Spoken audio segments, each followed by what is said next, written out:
Sand, what are your thoughts on this?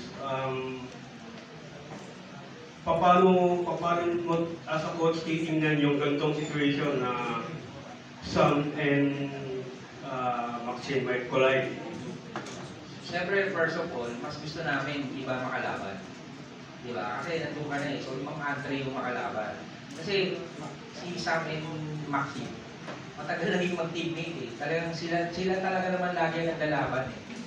Even dito sa Philippines, sila talaga dalawa naglalaban. Siyempre, pinag-pray namin na iba na mas gusto namin, iba yung kalaban. Okay. Pero of course, kung magkakatapat sila, kung yun talaga yung magiging bracket namin, so paghahanda namin yun. Coach, paano ba mangyayari yan? Is it a draw or pairings kaagad? World ranking. Oh, world ranking.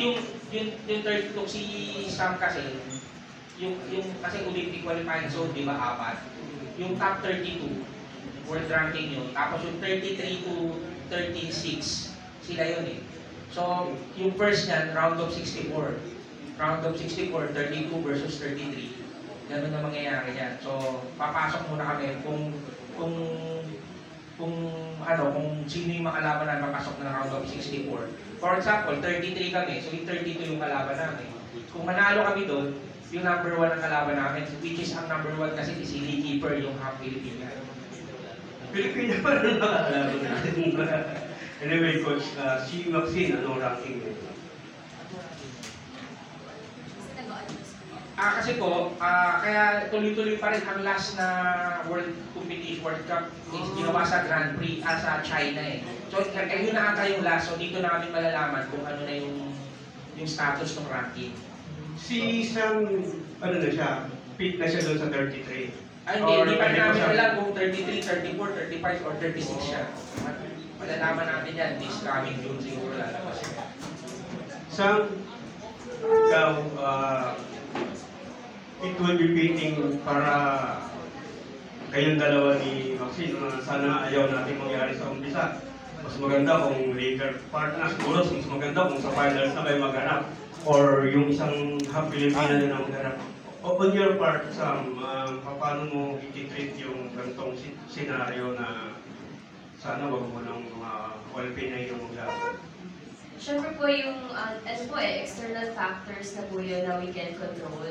And if ever po na magtatapat po kami, competition po eh. Siyempre, in a normal tournament po, we're rivals po, pero only on the strip po. Pero outside of that po, we're very good friends po. So, no matter what po, I'm very excited po to friends any of them kasi alam po na hindi naman po sila nakarating ng Olympics dahil hindi nila deserve eh. Deserve po nila yun and alam po na magaling po lahat po nung nag-qualify and nagpa po na nagkaroon po ako ng pagkakataon na makalaban po na kahit sino po sa kanila. I'm very looking forward to talaga for that opportunity po. Thank you, sir. Coach, given your 5 cents worth, sino yung i-prepare mo na best between Sam and Maxine? For me, hindi para silang best, para silang pumasok sa Olympics eh. Diba? So, para silang best. But yung strength ni Sam, tsaka yung strength ni Maxine, paano natin parang pag naglaban tong dalawang to, dito ka, yung isa dito, paano mo magkaiba kasi sila talaga ng strength, magkaiba sila na. Pero syempre, pag naglaban sila, tayo yung Philippines eh, dito sa Philippines. Yung yun. Thank you, Coach. Lai Mariano.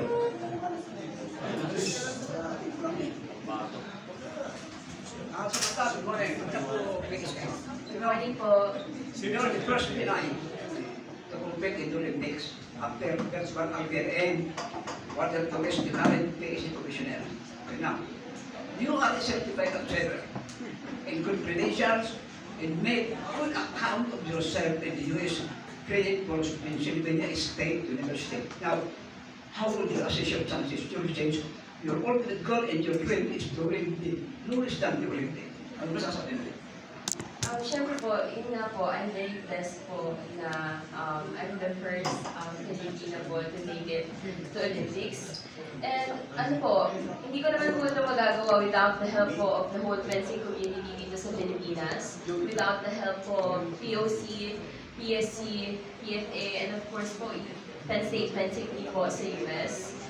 And yun po, just like every day po and every training, I always just want to be better than myself po yesterday. And ngayon po, even up to now po, yun lang po yung goal ko every day. And I think that's one of the reasons po why we made it to this point. And I'm just very proud po na we're able to make it. And lagi ko nga pong sinasabi, I did not just make it po. The whole fencing community po dito sa Pilipinas, nakapasok po kami sa Olympics and hindi ko po yun magagawa kung ako lang po yung mag-isa and without the support of all of them. Would you consider your series of accomplishment in US as a jumping point on the way to the level in Paris Games? Sorry po. Would you consider your series of achievement or success in Pennsylvania US as jumping point on the way to gold medallion in Paris Games? As I said, time and again, your goal in Greece is to win this Olympics. Naging factor daw ba yung US team for like yung sa US? Oo naman po. Actually po, every time po na nagko-compete ako sa US, ano po ano po, very humbling po yung experience every time naglalaro ako doon. Kasi ano po they're the best of the world po. And especially po, sa weapon ko po, USA po is on the top po talaga. Sila po yung #1 ngayon, like in the world ranking po sa women's foil. So, grabe po talaga yung exposure po na nai-experience ko dun po sa Penn State.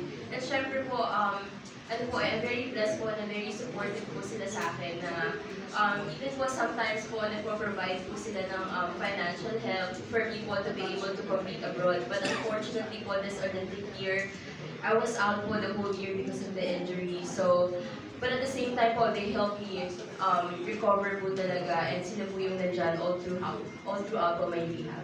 How many tournaments you will compete this year in preparation for the Paris Summer Games? Actually po, I just started fencing again po by the end of February. So I did not fence po since May. So almost 8 months po akong walang fencing and puro lang po talaga, puro rehab lang po, physical training and puro strength and conditioning. And actually po, I started really early po na mag-fence talaga. That's why po up to now po, naka-knee brace pa rin po ako kasi po, for safety po, kasi nga po I started competing really early. So nag-start po ako mag-compete around po March na rin po. Actually, first tournament po last week po ng Feb. And then po, may isa pa po kaming tournament na sinalihan para po mag-qualify ako sa regionals for NCAA. And then after that po, NCAA. And then po, I went to Washington DC po for my first ever World Cup po after po the injury. And I went to Olympic qualifier po after that. So the Olympic qualifier po sa UAE, yun lang po yung second international tournament po representing the Philippines since after the injury. Are you confident enough that you can surpass the achievement of Torres and Percival Angel? Syempre po, nothing is impossible po talaga. Even this year, I didn't even realize po in the beginning na kaya ko po umabot sa NCAA. Tapos nung nakaabot po ako sa NCAA, sobrang saya ko po talaga. And then, syempre po nung nakaabot po ako, mas nagkaroon po kami ng chance na makapasok po ako sa and makapaglaro po sa Olympic qualifying. That's the question.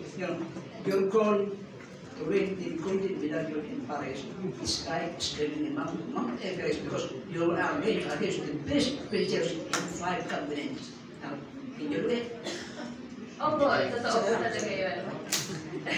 Totoo po, and actually po, especially po this year, ang baba po ng ranking ko dahil po isa nga lang po yung international tournament po na nasalihan ko this year. So the whole Olympic season po, na-miss ko po talaga. So, talaga talaga ako, if ever po na makapasok ako after first round, I'm gonna be fencing the number 1 po or number 2 in the world. So it's gonna be very tough po, but I'm very excited po for that opportunity. Last question. I am challenging you. Because if you do it, you will be reached by 10 million coming from the Philippines Sports Commission as well as other initiatives from other sectors now. Can you do it again? Will you do it?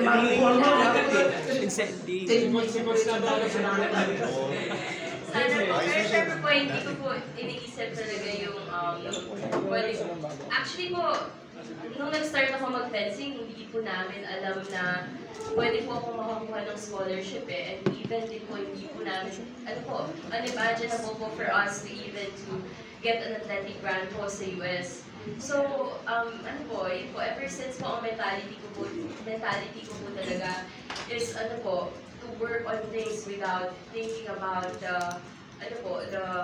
external things that you will receive after. Kasi po, if you love the sport and if it's your passion po talaga, imposible po na hindi ka po mag-exit.